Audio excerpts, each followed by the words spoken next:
Hey folks, this is Vint with Dad's Gaming Addiction, and today we're going to quickly review Phantom Signal. This is a game that you can find on Steam for about $6. So there is a free-to-play demo, so if you want to try it before you buy it, you can.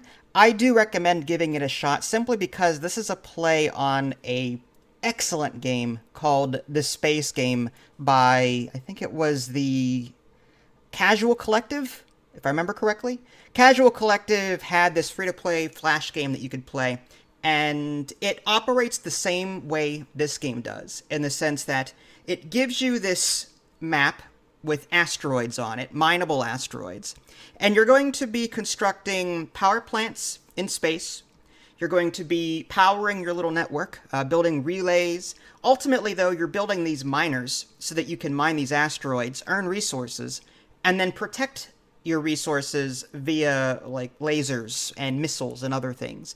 Ships will be spawning in from the outskirts of the map and coming at you, and it's sort of like a mini base defense game. Well, the space game no longer works ever since Adobe Flash was removed from the internet, or whatever. There may be a way to run it now, I don't know. I'm not very tech savvy, so maybe there is a way to play the space game again, but I'm not going to bother. Phantom Signal, however, does work. It's on Steam, it's its own game, and it plays very much the same way. There is a campaign mode that will take you through, one mission after the other. You'll be earning research points, and then you can enter this research area, it's like a mini research tree, and you can unlock things. There are like one-off powers that you can activate every 30, 45 seconds, whatever, like slow down time in an area, repair your turrets, or you may want fast upgrading or unlock an EMP missile, that kind of thing. You can reset your research anytime you want to, no problem there. There's also easy, normal, and hard difficulty modes, so you can play how you like.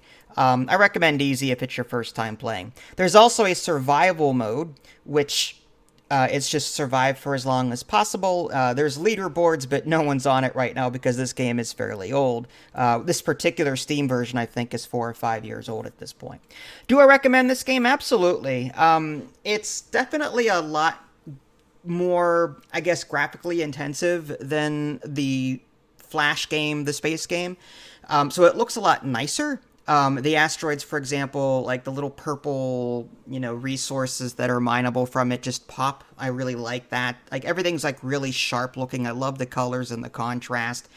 And I love the strategy behind this game. Again, you start off with nothing and you're building this network and you're protecting it. You can also upgrade things too. So you're like, okay, do I upgrade my existing power plant? Do I build another one? Should I build relays here? Here's a nice little choke point around these asteroids. Should I protect this, or should I spread out my lasers a bit more? Or should I upgrade these lasers and make them more powerful? The missiles have a great range, more so than the lasers, but they're very expensive to put down. But you need to build them because there are some ships in this game that fire from long range. So, unless you know the level in and out, you're just going to have to sort of adapt on the fly. That's the game. Again, in campaign, you're just going through the levels and using your research points to unlock new stuff, and eventually you get through all of it. For the most part, I want to say there's 20 levels-ish, 20 to 30. There are like side levels like 5.1 and 5.2, and then you move on to 6, that kind of thing. So there are like side levels that you can play, but if I had to guess, anywhere from 20 to 30 levels in the campaign.